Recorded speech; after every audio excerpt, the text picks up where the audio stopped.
Vale, bueno, Vale, pues te puedes presentar tú, pero sí, más que nada lo que te conocemos, que tienes más de 6 años de experiencia, vienes de la Universidad de Valladolid, del grupo de CI, y más de 6 años de experiencia en este campo y con numerosas publicaciones y has participado en proyectos de investigación y desarrollo para la transferencia tecnológica a empresas y administraciones. Y nos hablará sobre los avances en el BCI no invasivas basadas en los potenciales evocados visuales modulados por código. Así que todo tuyo. muchas gracias, Pep, por la presentación. Como bien has dicho, en esta charla me voy a enfocar sobre una señal de control para BCIs no invasivas que está teniendo bastante éxito, sobre todo en la última década, que son los CB. En mi opinión es una señal muy prometedora porque permite alcanzar precisiones muy altas con tiempos de calibración muy reducidos y realmente en la literatura científica aún no se ha tratado lo suficiente. Los contenidos de la presentación serán los siguientes. Al principio haré una muy breve introducción a los sistemas BCI no invasivos y por qué necesitamos este tipo de señales de control para poder controlar los sistemas. Posteriormente seguiré con una introducción muy básica del funcionamiento de los CB, particularmente sobre el paradigma de desplazamiento circular. Seguiré con una revisión de la literatura científica en los avances de estos sistemas, sobre todo en la última década, como ya he dicho, y finalmente, brevemente, expondré lo que es Medusa, que es un software de desarrollo que tiene paradigmas CBEP para que podáis usarlos en vuestros laboratorios. Bueno, como todos sabréis, un sistema BCI es una tecnología que permite establecer un vínculo entre nuestros cerebros y el entorno para poder controlar aplicaciones o dispositivos externos utilizando solo las ondas cerebrales del usuario. En este caso nos vamos a centrar en BCIs no invasivos, así que el primer paso sería colocar el EEG, es decir, una serie de electrodos sobre el cuero cabelludo del usuario y se monitorizará esta señal de electroencefalografía que en tiempo real se tendrá que procesar para determinar cuáles son las intenciones del usuario en todo momento. Y todos aquellos que hayáis desarrollado algún sistema BCI alguna vez, sabréis que lo más difícil es precisamente identificar cuáles son esas intenciones del usuario que tenemos que traducir en comandos de una aplicación y esta aplicación debería ofrecer un feedback, una realimentación constante al usuario para cerrar el ciclo. Bueno, pues para detectar estas intenciones del usuario, como el eje es una señal muy burda, realmente no podemos detectar cuáles son los pensamientos o las intenciones simplemente analizando la señal a simple vista y por tanto necesitamos establecer una serie de estrategias que tiene que realizar el usuario para poder determinar cuáles son los comandos que quiere seleccionar en todo momento. Y estas estrategias se conocen con el nombre de señales de control. Las señales de control no son más que cambios que se producen en el EEG y que están relacionados con ciertas tareas cognitivas realizadas por el usuario. En este sentido tenemos dos divisiones principales en la literatura científica, que serían las señales de control autorreguladas o endógenas, como por ejemplo los ritmos sensoriomotores de los que nos hablaba anteriormente Mark con su estudio del Recoverix.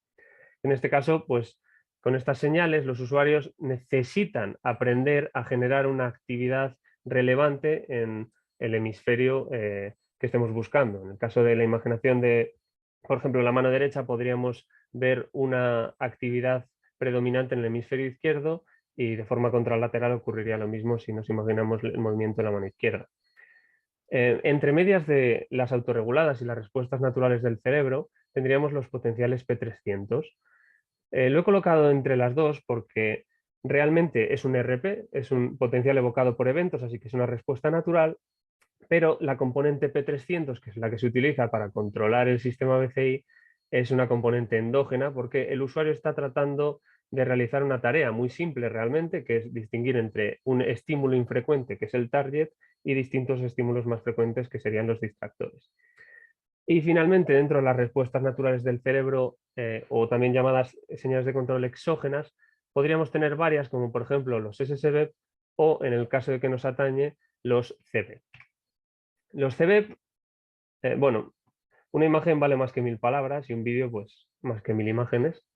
Así que os voy a enseñar un paradigma de CB que programamos nosotros hace unos meses podéis ver que el usuario lo único que tiene que hacer es mirar a la pantalla y la pantalla, el sistema de CDI automáticamente detecta dónde está mirando el usuario para poder utilizar este speller, ¿no? Este deletreador.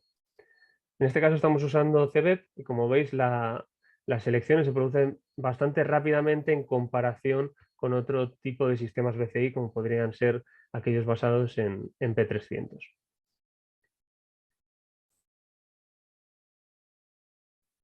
Bueno, por tanto, ¿qué son los CBEP? CBEP viene de Code Modulated Visual Evoked Potentials, es decir, potenciales evocados visuales modulados por código. Es decir, son una respuesta del cerebro que se genera como respuesta a un parpadeo, como podéis ver aquí en la imagen, que no parpadea de forma totalmente aleatoria ni de una forma constante, sino que sigue un código pseudoaleatorio, que podría ser el que veis aquí en la imagen. En este caso es un código binario, veis que tenemos solo valores entre 0 y 1, donde el 0 lo codificamos con el color blanco y el 1 lo codificamos en este caso con el color negro. Se podría hacer justo al revés. Este código se va mostrando una tasa de refresco constante. Es decir, necesitamos un reloj que nos muestre cada uno de estos eventos en una tasa constante, puesto que si variase, pues tendríamos problemas a la hora de codificar el comando que quiere seleccionar el usuario. Normalmente, esta tasa de refresco suele ser 60 Hz porque las pantallas LCD normalmente se fabrican para que la tasa de refresco de la pantalla sea a una velocidad de 60 Hz, pero bueno, también hay pantallas que permiten mayor velocidad, como por ejemplo los 120 Hz. Y obviamente estos CBEP se generan sobre el córtex visual primario, como podéis ver en el topoplot de la imagen, que está en la zona occipital del córtex. El paradigma más típico, aunque existen varios dentro de estos CBEP, sería el de circular shifting o desplazamiento circular. En este caso, buscamos etiquetar a cada uno de los comandos con un código pseudoaleatorio, que no es un código pseudoaleatorio común, sino que tiene una función de autocorrelación plana, es decir, una función de autocorrelación perfecta. Tendríamos una correlación máxima para la secuencia original, cuando la comparemos consigo misma, pero si utilizamos la secuencia original con la misma secuencia desplazada una serie de muestras, tendríamos una correlación nula. Por tanto, lo que vamos a hacer es codificar cada uno de estos comandos del speller con versiones desplazadas del mismo código. Por ejemplo, podéis ver aquí que el comando A tiene la secuencia original, pero el comando B tendría la secuencia y empezaría de forma desplazada circularmente. El C con un desplazamiento adicional y así sucesivamente hasta la P en este caso, ¿no?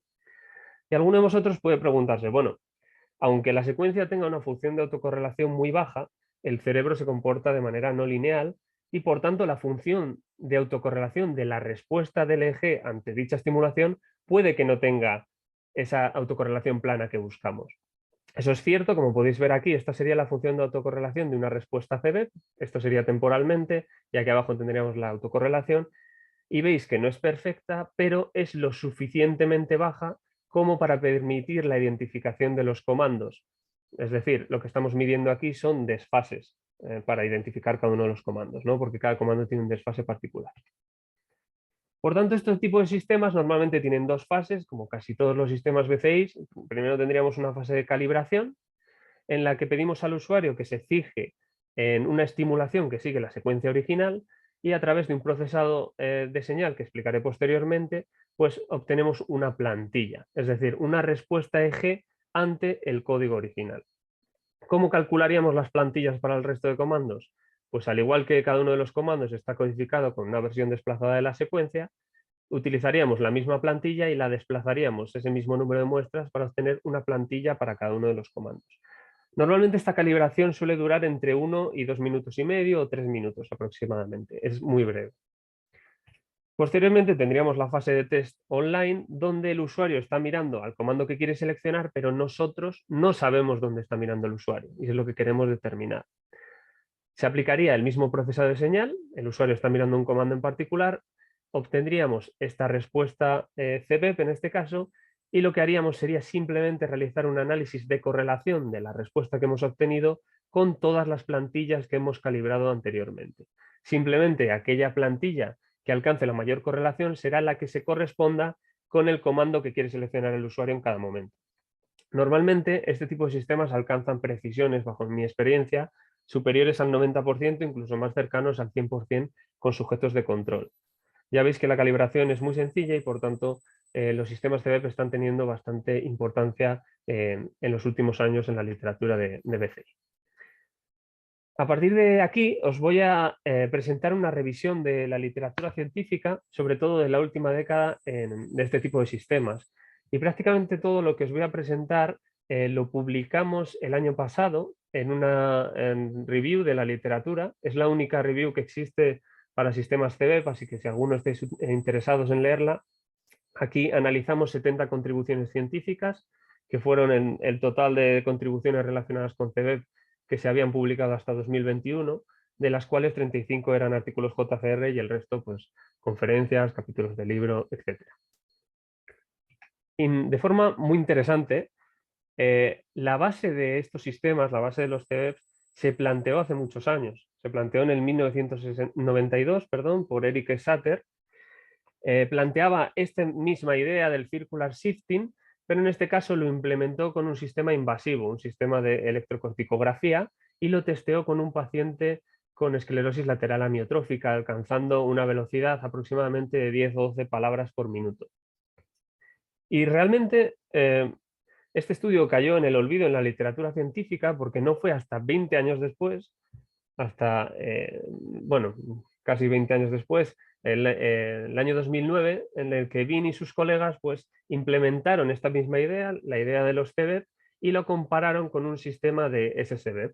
Y en este caso encontraron que alcanzaron precisiones significativamente superiores para el sistema CVEP, un 91% con una velocidad de 92,8 bits por minuto, frente al sistema que implementaron de SSVEP que alcanzó 85%.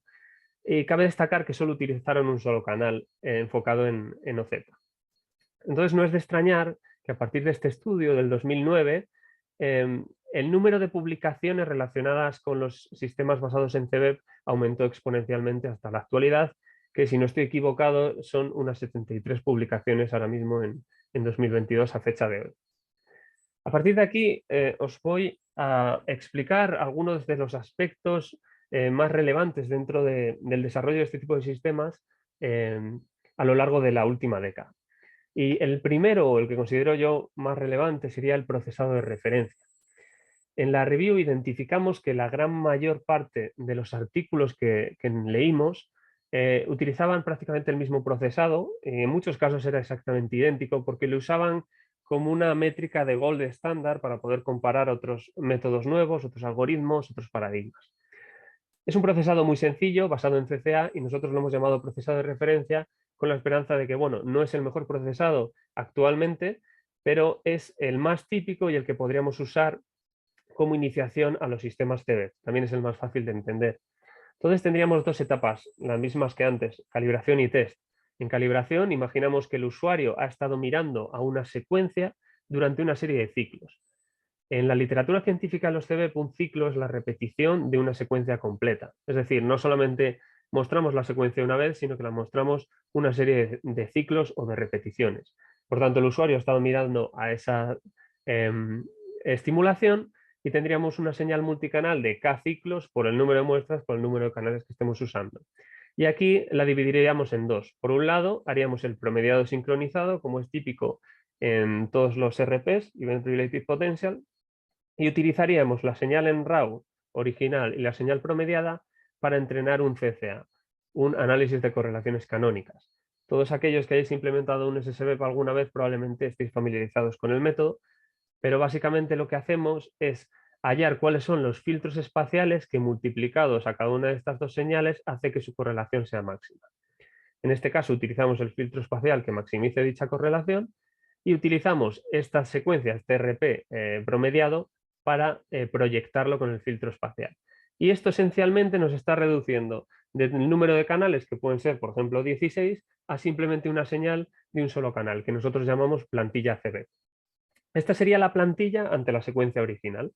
Por tanto, para estimar cuál es la plantilla para el resto de comandos, lo que se hace es desplazar circularmente esta plantilla el número de muestras necesarias y correspondientes a cada uno de los comandos.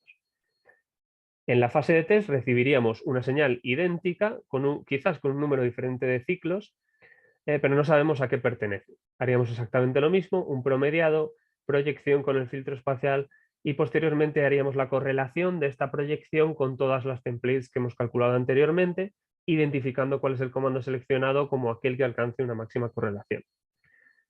Otro aspecto muy relevante en los EVEPs es la frecuencia de presentación. Como he explicado antes, los CVEP se tienen que mostrar a una frecuencia constante, que normalmente son 60 Hz, porque las pantallas se refrescan a 60 Hz típicamente, pero hay estudios que han estudiado, han analizado utilizar otro tipo de frecuencias de refresco, porque sus pantallas, por ejemplo, podían llegar hasta 240 Hz. Y encontramos que hay un consenso en la literatura que dicta que entre 60 y 120 Hz se pueden alcanzar precisiones aceptables, pero que si aumentamos más de 120 Hz, por ejemplo 240, vamos a tener un problema debido a la no linearidad del cerebro. Como podéis ver aquí tendríamos una respuesta, una plantilla CVEP ante una secuencia mostrada a 60 Hz. En este caso, la longitud de la secuencia hace que un ciclo dure aproximadamente unos 2 segundos. Si utilizásemos 120 Hz, esta secuencia se mostraría el doble de rápido, es decir, solamente tardaría un segundo, pero como veis, el espectro de la señal de nuestra plantilla CVEP no ha variado en absoluto. Y si utilizásemos en este caso 240 Hz, vemos que en este caso la secuencia se mostraría en medio segundo, pero lo mismo, el espectro de nuestra señal, como podemos ver aquí, tampoco ha variado. En este caso lo que estamos haciendo es perder ortogonalidad dentro de las plantillas CVEP, con lo cual aquí al aproximarse a una sinusoide sería mucho más complicado detectar en qué comando nos estamos fijando.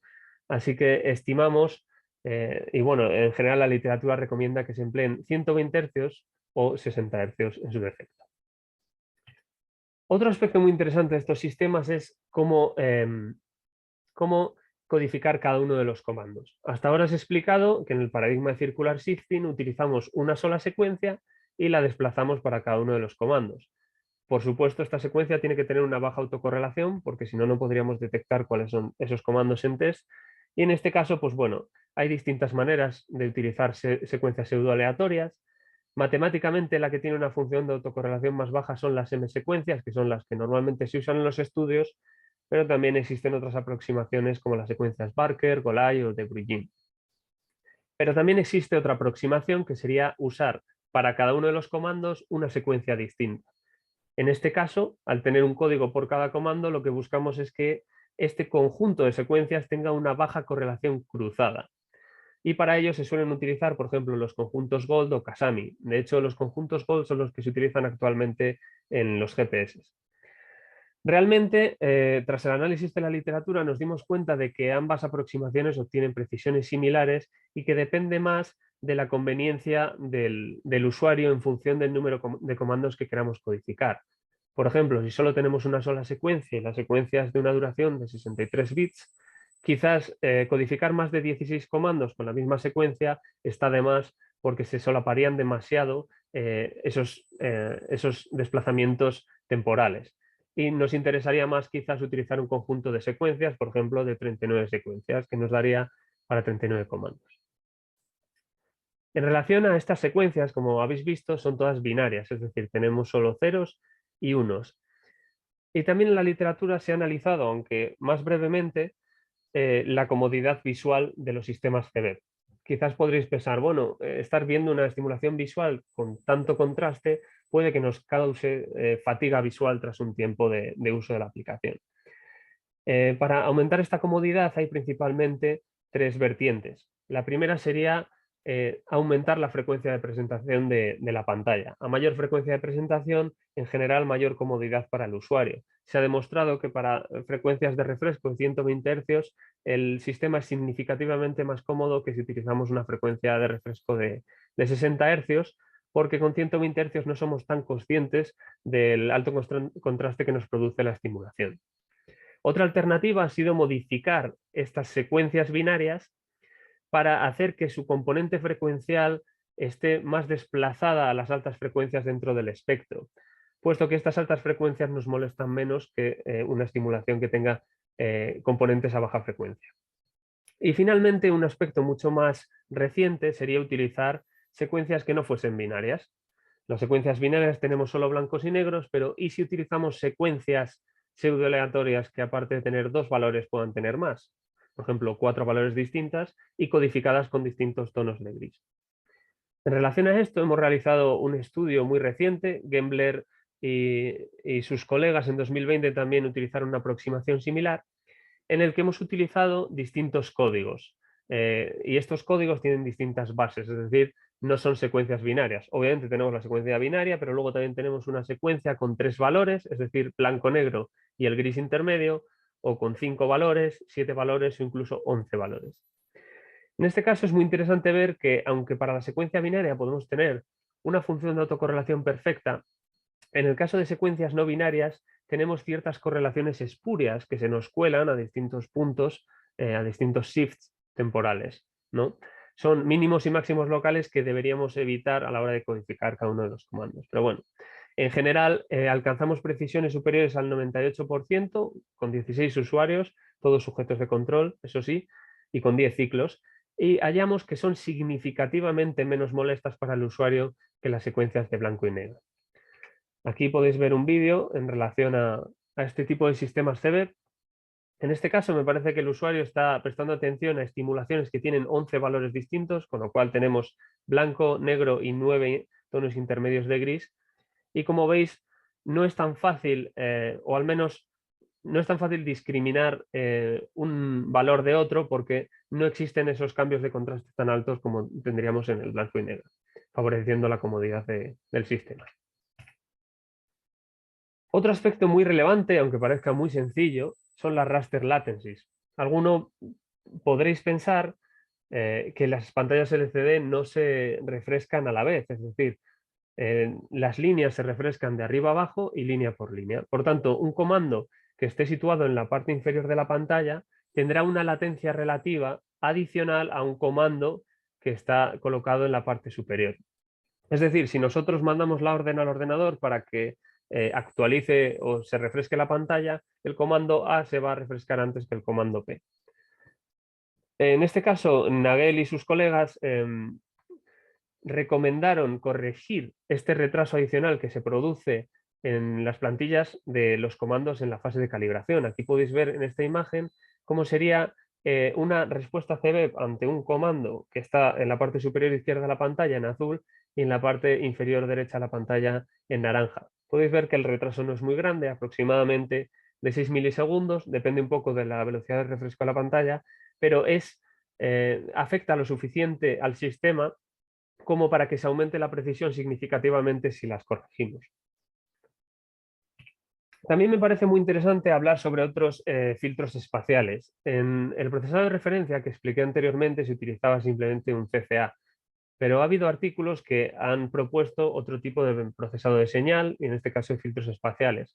Uno de ellos es el uso de filter banks, que son filtros frecuenciales antes de usar el CCA. En este caso, en este ejemplo, tendríamos 3 filtros espaciales entre 1 y 60, 12 y 60 y 30 y 60, y demostraron que usar filter banks incrementa significativamente la precisión de este tipo de sistemas, probablemente porque aquí estamos dando menos peso a la banda alfa. Es una de las hipótesis.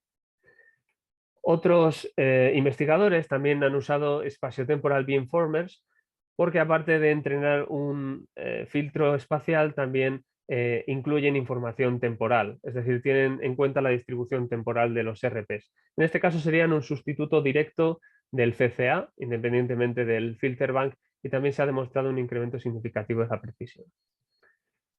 Estudios muy interesantes también son los que han estado enfocados a intentar componer la respuesta CBEP como la superposición de los BEPs que nos generan los estímulos individuales. En este caso existen varias aproximaciones. La que estoy presentando en esta diapositiva fue propuesta por Jordi Zielen en el 2015 y se denomina Reconvolution. Es un modelo generativo lineal. ¿Qué nos permite esto? Bueno, en la fase de calibración tendríamos una fase de descomposición, ¿no? Nosotros sabemos qué secuencia estamos mostrando al usuario y tenemos la respuesta del eje sincronizada a esta secuencia. En este algoritmo lo que se hace es descomponer esta secuencia en distintos flashes individuales, que son los que provocarán estos BEPs, y entrenamos el modelo así, para descomponer los VEPs individuales de cada sujeto. Tened en cuenta que VEPs tenemos tantos VEPs como duraciones de flash posibles. No es lo mismo un 1 seguido de un 0 que 3 1 seguidos de 2 ceros, que 3 1 seguidos de 4 ceros, porque la duración del estímulo visual individual varía. Una vez entrenado este modelo lineal, en la fase de composición se componen todos los VEPs anteriores para estimar cuál sería la respuesta a una secuencia nueva. Esto es muy útil, por ejemplo, en los paradigmas en los que tenemos comandos codificados con distintas secuencias, como por ejemplo los códigos GOLD. No sabemos exactamente a qué secuencia está prestando atención el usuario, pero estimamos cuál sería la respuesta CVEP ante cada una de las secuencias. Y lo único que tenemos que hacer en test es comparar la secuencia, la plantilla que hemos obtenido del eje real con todas las estimaciones que hemos hecho para cada uno de los comandos. Bueno, esto se testeó con 36 comandos GOL, un sistema de 36 comandos, obteniendo una precisión del 86%, con lo cual es muy positivo. Posteriormente surgió otro artículo parecido, en el que en este caso utilizaban un Rich Regression Model y se utilizaban ventanas deslizantes. Como podéis ver aquí, este estudio de Nagel y de Spuller tenían el EEG, se utilizaban una ventana deslizante de 250 milisegundos porque entiende que el VEP está contenido en esa ventana temporal e identificaban como la label a la hora de entrenar el modelo, pues cuál es el bit de la secuencia que se ha producido 200 milisegundos antes de recibir la respuesta EEG. En este caso, esto es un punto muy positivo, utilizaban secuencias totalmente aleatorias, no eran secuencias pseudo-aleatorias, sino se generaban en el instante, eran completamente aleatorias para maximizar el número distinto, el tipo de eventos, es decir, lo de 1, 0, 0, 0, 1, etc. ¿no? Y así la red podía aprender la respuesta a los VEPs ante cualquier tipo de evento. En la etapa online, pues exactamente se hacía lo mismo. Se construía cuál es la secuencia tras registrar el EEG con un delay de 250 milisegundos. Se reconstruía cuál es la secuencia en la que el usuario estaría prestando atención y se compararía con las secuencias aleatorias de cada uno de los comandos. Esto se testeó con un sistema de 32 comandos, alcanzando precisiones entre el 97 y el 99% dependiendo del estudio en particular. Y finalmente, quizás alguno de vosotros se haya planteado, bueno, ¿y no se puede emplear Deep Learning para intentar crear un modelo generativo como el anterior?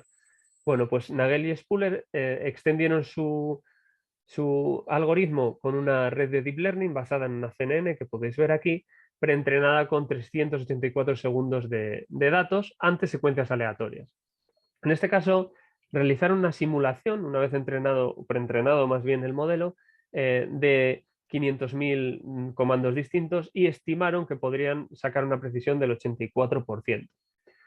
Bueno, obviamente esto era una simulación, no caberían tantos comandos en una pantalla, entonces realizaron una prueba de concepto con 32 comandos, alcanzando una precisión bastante elevada del 98,5%.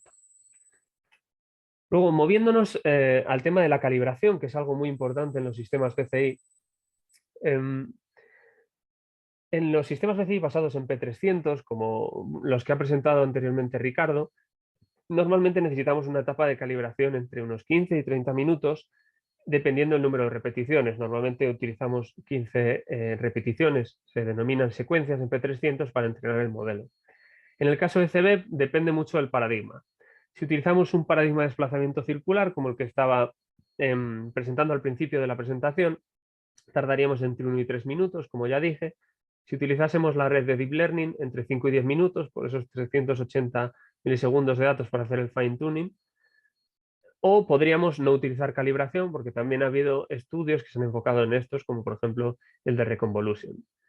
Finalmente, sabéis que los sistemas basados en SSB no requieren estrictamente una calibración, porque podemos estimar que la respuesta es una sinusoide o un coseno a la frecuencia de estimulación del comando.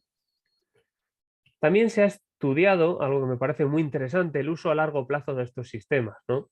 Normalmente para los sistemas BCI, sobre todo basados en SMR, ritmos sensorio-motores o P300, el clasificador lo solemos entrenar para cada sujeto y cada sesión, porque hay mucha variabilidad intersesión. Gemmler y sus colegas realizaron un estudio para estudiar qué ocurría si los usuarios utilizaban una plantilla CVEP que había sido entrenada 2 semanas antes. encontraron que 8 de cada 10 sujetos alcanzaron una precisión del 97,1%. Simplemente disminuyó la precisión un 1,4%, por lo cual parece ser que las plantillas de CBEP, al ser una señal completamente exógena, es bastante robusta ante la variabilidad intersesión. También hay un estudio de Yasinzai y de Ider, bastante reciente también, del 2020, en el que no encontraron diferencias significativas en la respuesta individual de los BEPs, que están separados 2 semanas. Así que podríamos concluir que no es estrictamente necesario recalibrar la plantilla CBEP cada sesión, pero bueno, dado que la calibración es muy corta, como ya he dicho, entre 1 y 3 minutos, pues normalmente es más recomendable, ¿no? Otro aspecto muy relevante de estos sistemas es el early stopping y sobre todo la sincronía. En mi opinión, todo sistema BCI que se quiera aplicar en un entorno real debería ser asíncrono. Es decir, los sistemas BCI, en general los paradigmas, son inherentemente síncronos. El usuario, aunque no esté prestando a la estimulación, va a seleccionar comandos de forma aleatoria porque el sistema no es consciente de que el usuario no está prestando a la estimulación. Es decir, puede que un usuario quiera estar seleccionando una serie de comandos, por ejemplo, en un navegador web, pero en otro momento quiera estar leyendo una página web. Y en ese caso, el sistema debería determinar que el usuario no quiere seleccionar nada, ¿no? Por lo tanto, creo que es algo que normalmente en la literatura científica no se trata, no hay tantos artículos de asincronía para, en general, ninguna señal de control, pero es algo que es muy importante si queremos trasladar los sistemas BCI a un entorno real, por ejemplo, a la clínica o en un entorno de ocio. Hay artículos de CBEP que se han enfocado en el early stopping y en la sincronía, y normalmente todos ellos se basan en utilizar umbrales. Estos umbrales normalmente son márgenes que se aplican tras tener las correlaciones para cada uno de los comandos. Por ejemplo, que la correlación del comando más probable y el segundo más probable supere un cierto umbral. O, por ejemplo, si la correlación más probable es un outlier de la distribución compuesta por el resto de correlaciones del resto de comandos, etc. E incluso también se han desarrollado estrategias de sliding windows en las que no es necesario esperar a la finalización de un ciclo, sino que podemos enviar el comando de forma temprana en mitad de algún ciclo. En este caso os voy a mostrar un vídeo de un sistema que desarrollamos recientemente. Es un sistema de early stopping y además es un sistema síncrono. Podéis ver que la selección de cada uno de los comandos no lleva el mismo tiempo cada vez, dependiendo de la señal en ese momento. Por ejemplo, creo que este comando se selecciona mucho más rápido que los que habéis podido ver anteriormente. Y bueno, si adelantamos un poco el vídeo, podemos ver que en este caso me pongo a leer y no se selecciona nada por pantalla. Esto indica que también es un paradigma síncrono que, como ya he dicho, creo que es muy relevante a la hora de trasladar nuestro conocimiento a una empresa o al mundo real. Otro aspecto muy importante es la aplicación de estos sistemas en personas con discapacidad. En general, desgraciadamente, en la literatura científica de los sistemas BCI en general, existe cierta tendencia a utilizar los sistemas con sujetos de control, sujetos sanos, pero no a testearlos con personas con grave discapacidad que normalmente o tradicionalmente han sido los usuarios objetivos de los sistemas BCI, obviamente por la dificultad de poder realizar estos estudios. En el caso de los sistemas basados en CBEP, solamente existe un estudio no invasivo que haya sido aplicado con personas con discapacidad, muy reciente también, del año pasado, de Verbashov, y en este caso utilizaron un sistema de CBEP con 29 comandos, que era un deletreador. Además, como punto positivo, este sistema se metió dentro de una tablet, con lo cual es mucho más portable que un sistema basado en un ordenador portátil como suele ser común. En este caso se evaluó con 20 sujetos de control, obteniendo precisiones del 90%, y con 10 pacientes con esclerosis lateral amiotrófica, obteniendo unas precisiones positivas, pero inferiores, del 79,3%. Esto es muy común en toda la literatura científica. No sé si en los sistemas CB por la falta de estudios al respecto, pero por ejemplo en los sistemas P300, en los que tenemos más experiencia evaluándolo con personas con grave discapacidad, normalmente estas personas obtienen precisiones inferiores, aunque también podemos decir que tienen un control del sistema. Por tanto, podríamos decir que existe una tendencia a decir que los sistemas TV pueden ser controlados con personas con grave discapacidad, pero realmente necesitamos más estudios para poder testear esto con la población objetivo. Finalmente, quería destacar también que existen actualmente 5 bases de datos públicas de experimentos CVEP que podéis utilizar si estáis interesados en esta señal de control o introduciros en ella. Todas estas bases de datos están disponibles públicamente y bueno, aquí tenéis los links, pero si no, en el artículo que os he mencionado de la review están allí, bueno, está el link directo indicado en la tabla. También, si os interesa este tema, pues bueno, en el artículo hemos tratado muchos más aspectos, como por ejemplo el principio de vecinos equivalentes, comparaciones con eye trackers, con sistemas SSB, el uso de electrodos secos en este tipo de sistemas. También hemos analizado la portabilidad e incluso el uso de paradigmas covert, que son aquellos en los que no se basan en mirar directamente al comando, a la estimulación, sino en prestar atención de forma periférica. Me gustaría destacar una serie de líneas futuras de trabajo o de nichos de investigación que todavía existen en la literatura científica de los sistemas CVEP. En concreto, 6 principales. Uno de ellos está enfocado en la comodidad.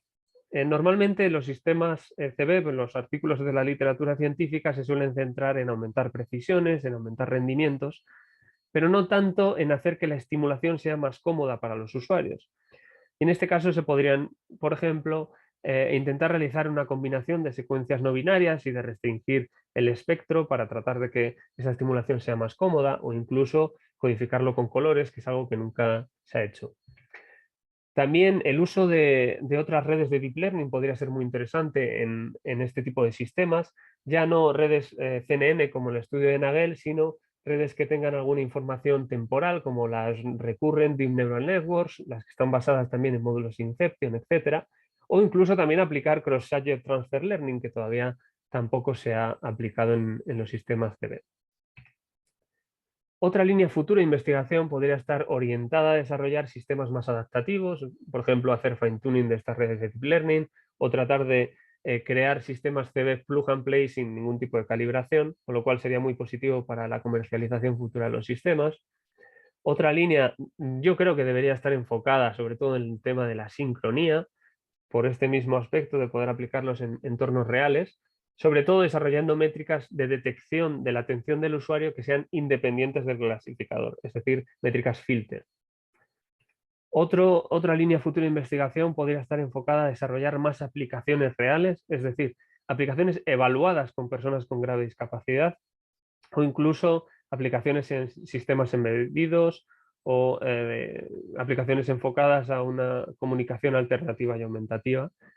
Y finalmente, bueno, queda la pregunta de investigación de si los CVEP son útiles en otros dominios, como por ejemplo el uso de CVEPs auditivos, CVEPs táctiles o el uso de paradigmas covert. Personalmente creo que una de las razones por las cuales los sistemas CVEP no son tan comunes como otro tipo de sistemas, como pueden ser los SSVEP o los P300 en la literatura, es porque la programación de este tipo de sistemas es muy complicada. Es decir, aquí necesitamos que haya una sincronización muy exacta entre la secuencia que estamos mostrando por pantalla y el eje que estamos registrando. Y un desfase de aproximadamente 16 milisegundos ya sería suficiente como para hacer que el sistema falle o erre en la selección del comando que quiere seleccionar el usuario. Por tanto, me gustaría brevemente explicar qué es Medusa. Medusa es un software de desarrollo de propósito general de experimentos BCI y también de paradigmas de neurociencia, que entre otros paradigmas incluye ya un paradigma CVEP de forma totalmente gratuita para que la gente pueda investigar sobre este tema y poder aumentar la literatura científica en el campo. Brevemente, Medusa es un sistema que está totalmente basado en Python. Es un sistema también open source, podéis acceder al código fuente y a todas las aplicaciones que están disponibles públicamente y además es compatible con todos los sistemas de registro del mercado porque trabaja con Live Streaming Layer, incluyendo también los sistemas de GTEC, por supuesto. Live Streaming Layer es un protocolo que permite la transmisión de señales o de bioseñales en tiempo real en la misma red local. Y además Medusa permite no solamente utilizar una sola señal, que podría ser un eje, sino utilizar muchas señales al mismo tiempo. Por ejemplo, varios EEG, fotodiodos, etc.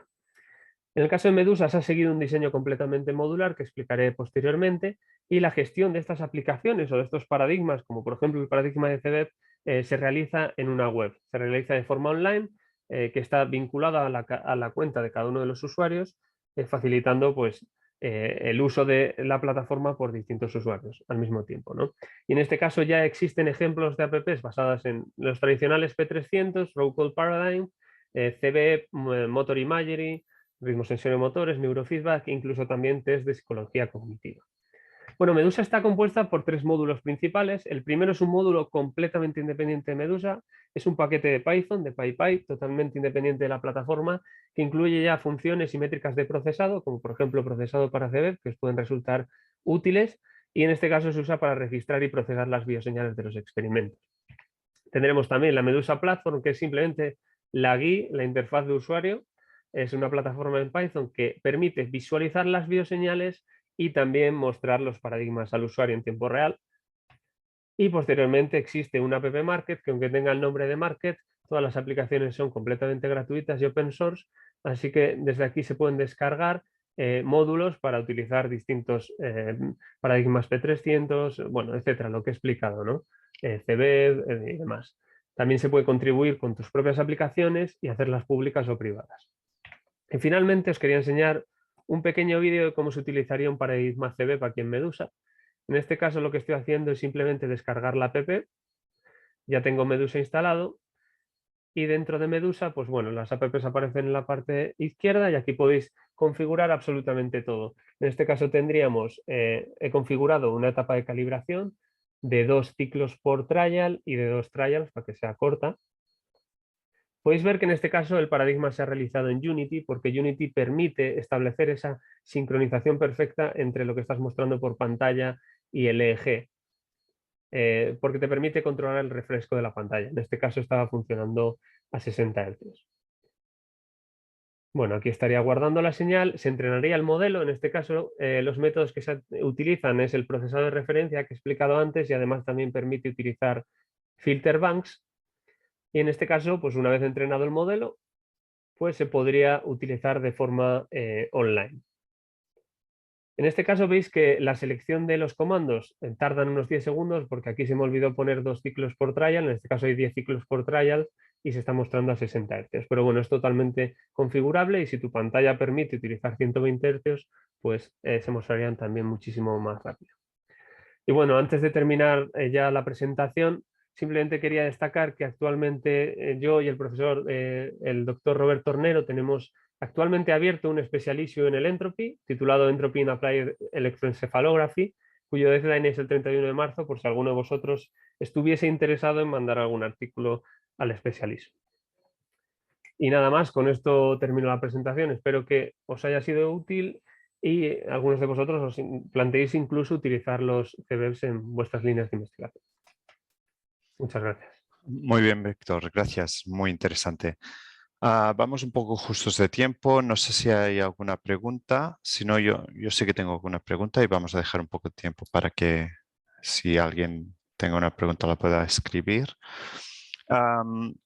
Lo que me interesa es que has hablado siempre de accuracies del sistema muy altas, que me las creo todas. Lo único que no que me gustaría saber es si depende del usuario. Como en el Motor Imagery es un paradigma que el usuario tiene mucho que ver en la capacidad que tiene de controlar el sistema. Aquí, por lo que ha parecido, por lo que has comentado, no es así.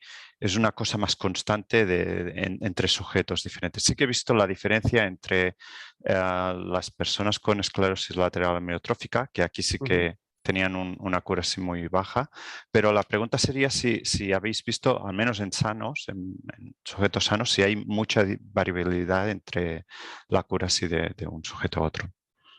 Sí, es una pregunta muy interesante. En este caso, bueno, en Motor Imagery normalmente existe la mala costumbre de llamar a los usuarios que no consiguen controlarlo BCI y literacy, ¿no? Sí. Bueno, en este caso, esta, al ser una señal completamente exógena, no es tan... no tenemos ese comportamiento, o al menos no se ve tanto. en los propios experimentos que hemos podido hacer nosotros y también lo que hemos visto en la literatura científica, se ve que hay ciertos usuarios que lo controlan peor y otros que lo controlan mejor, como es obvio, pero la variabilidad no es tan alta. Normalmente casi todos los usuarios son capaces de aumentar una precisión del 90%, incluso 95% fácilmente. Hay un par de usuarios normalmente que sí que se disminuye la precisión, pero no estamos hablando de precisiones en los que el sistema sea completamente incontrolable, es decir, hay cierto control, de hecho bastante, estaríamos hablando de 80%, 70 y pico. Depende mucho del estudio, porque también depende de cómo hayan implementado el Claro. sistema, del paradigma, pero bueno, al menos en los estudios que hemos implementado nosotros, las precisiones siempre están cerca del 100%, haciendo un gran average de los sujetos. Ujú. Y continuando con la accuracy, si un usuario se entrena con el CVEP, ¿gana en accuracy o es un parámetro bastante constante? Normalmente es un parámetro muy constante, es decir, obviamente cuanto mayor calibración utilices, cuanto mayor tiempo de calibración, pues mejor será el filtro espacial que acabas entrenando, pero por norma general hay un punto, un stand still donde no mejoras Mm, más. Normalmente, lo que he dicho, unos 3 minutos como mucho son suficientes ya para entrenar a un usuario. Si le entrenásemos 10 minutos, quizás no mejoraría mucho más la precisión. Se Muy bien, mantendría normalmente. vale. Tenemos un par de preguntas de Juan David Chailaux. ¿Mm? Dice, excelente presentación. Mi pregunta es, se han reportado los excelentes desempeños en cuanto a exactitud, pero ¿qué tal los valores de información transfer rate para los PCI con este tipo de paradigma? ¿Se ve? Bueno, realmente la Information Transfer Rate es una métrica que a mí no me gusta mucho porque depende del número de comandos que tengas por pantalla. Eh, si tienes más comandos, pues influye mucho más y sueles obtener precisiones más, ITRs más altas, aunque la velocidad no sea mayor realmente. Entonces no es una métrica directa de la velocidad, sino bueno, más bien de la tasa de información por minuto. Bueno, en general, en este tipo de sistemas depende mucho del estudio del que estemos hablando. Hay estudios, por ejemplo, hay un estudio del que mencionaba de Deep Learning, que como hacen una simulación, pues dicen que tiene una ITR de 200 y pico, ¿no? Pero bueno, eso no es real. No existen tantos targets, no podemos meter tantos targets en la pantalla. Entonces, normalmente estas ITRs suelen ser mucho más altas que para sistemas P300, que normalmente suelen estar entre 20 y 40 como mucho, y aquí estaríamos hablando pues quizás del doble normalmente, para el mismo número de comandos, pero depende mucho del paradigma y sobre todo del número de comandos que estés usando. Aquí me gusta a mí mucho más hablar de velocidad de selección. En los paradigmas CB puedes seleccionar un comando en 2 segundos tranquilamente y seguir obteniendo una precisión muy alta, sobre todo si usas 120 hercios y un número de ciclos relativamente bajo. Muy bien, y también Juan David nos pregunta si depende el tiempo de calibración de la cantidad de targets utilizados. Claro, no, la ventaja de los CVs es que no depende, porque normalmente estamos utilizando la misma secuencia desplazada temporalmente, ¿no? Entonces solo entrenamos el sistema con una secuencia, es decir, con un solo comando, y luego interpolamos cuál sería la respuesta para el resto de comandos desplazándola temporalmente, con lo cual solo necesitamos calibrar una sola secuencia, es decir, un solo target. Luego puedes usar 20 targets o 16 o 40 targets, que no va a influir el tiempo de calibración en el número de targets. Muy bien, pues creo que es todo. Lo siento, vamos un poco más de tiempo. Muchas gracias, Víctor, por tu presentación A vosotros. y damos